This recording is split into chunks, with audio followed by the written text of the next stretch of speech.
দিয়া নাই সেইটো দৃশ্যটোলৈ মন কৰকচোন।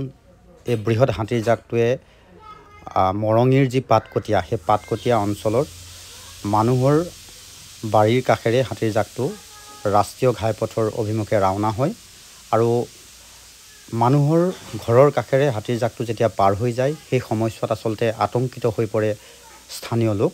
আৰু এনেকৈ আপোনালোকে মন কৰক দৃশ্যটো, এনেকৈ মানুহৰ ঘৰৰ কাষেৰে হাতীৰ জাকটো ৰাষ্ট্ৰীয় ঘাইপথৰ দিশে প্ৰথমে ৰাওনা হয় আৰু তাৰপিছতেই ক্ৰমে তেওঁলোকে ৰাষ্ট্ৰীয় ঘাইপথ অতিক্ৰম কৰি ৩৯ নং ৰাষ্ট্ৰীয় ঘাইপথ এইটো মৰঙীৰ পাতকটীয়া সেই পথ অতিক্ৰম কৰি তেওঁলোকে পথাৰৰ দিশে ৰাওনা হয়।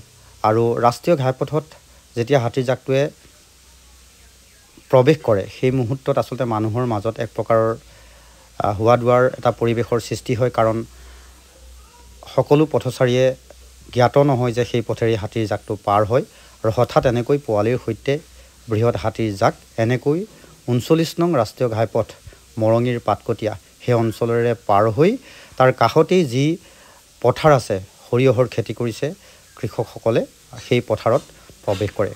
কিন্তু যেতিয়া ৰাষ্ট্ৰীয় ঘাইপথটো অতিক্ৰম কৰি তাৰ কাষতেই থকা এঘৰ ব্যক্তিৰ চৌহদত, বিশেষকৈ ঘৰৰ কাষেৰে তেওঁলোকৰ চোতালত প্ৰৱেশ কৰে। দৃশ্যটো এবাৰ ভালকৈ মন কৰকচোন। ঘৰৰ কাষেৰে এনেকৈ চাওক, ঘৰৰ কাষেৰে হাতী এনেকৈয়ে সেই পথাৰডৰালৈ ঢাপলি মেলে আৰু মানুহৰ একেবাৰে পিৰালি চুই যায় হাতীৰ জাকটোৱে।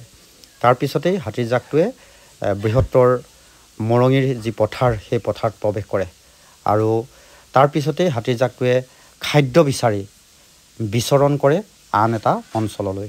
এনেকৈয়ে পুৱাৰ ভাগৰ পৰা হাতীৰ জাকটোৱে এখন পথাৰৰ পৰা আন এখন পথাৰলৈ আৰু এখন গাঁৱৰ পৰা আন এখন গাঁৱলৈ খাদ্য বিচাৰি ঢপলিয়াই ফুৰা পৰিলক্ষিত হয় আৰু স্থানীয় লোকে একেবাৰে ওচৰৰ পৰা প্ৰত্যক্ষ কৰে সেই দৃশ্যটি।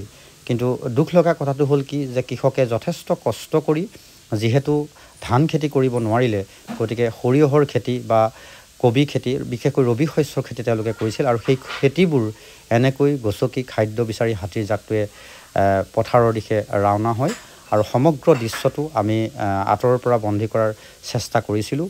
কৃষকসকল আজিৰ তাৰিখত উপায় নাই, তেওঁলোক উপায়হীন আৰু একেধৰণে হাতীৰ জাকেও খাদ্য বিচাৰি আচলতে এখন গাঁৱৰ পৰা আন এখন গাঁও বা এটা অঞ্চলৰ পৰা আন এটা অঞ্চললৈ নিতৌ ঢাপলি মেলিবলৈ লৈছে।